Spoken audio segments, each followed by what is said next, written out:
नमस्कार मित्रों, education channel में आप सबका स्वागत है। आज का हमारा लेख श्री कृष्ण और कालिया नाग की कहानी पर आधारित है।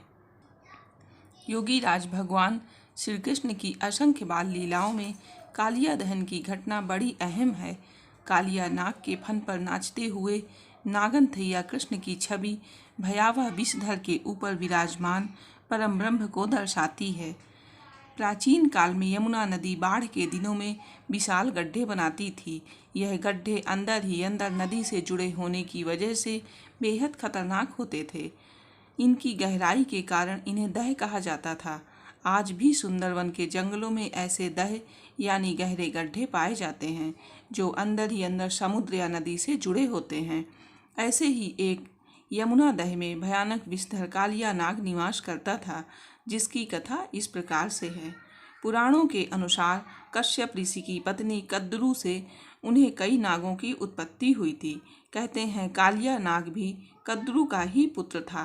कालिया नाग पहले रमण नामक द्वीप में निवास करता था। कहा जाता है कि जब पक्षी राज गरुड़ से उसकी शत्रुता बढ़ गई तो वह अपनी पत्नियों सहित यमुना दह में आकर लगा।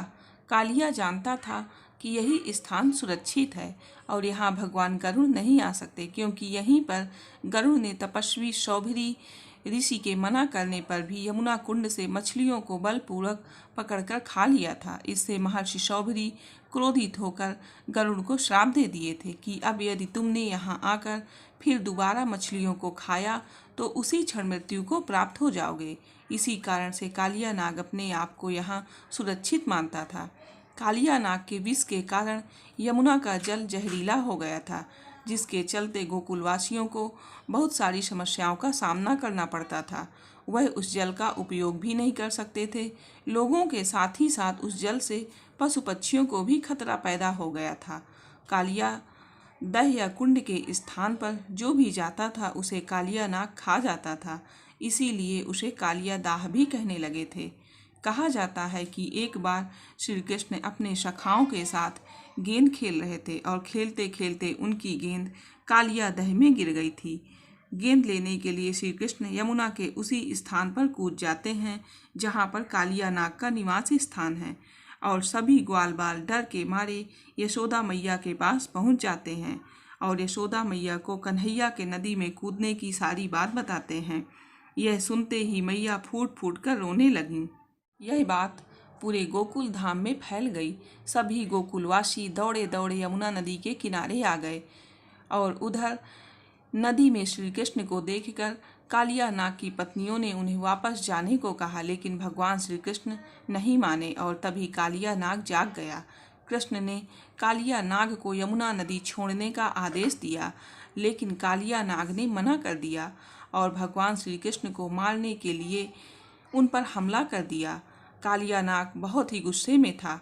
नाग कृष्ण को साधारण बालक समझकर अपनी कुंडली में दबोच लिया और उन पर भयंकर विष की फुफकारें छोड़ने लगा।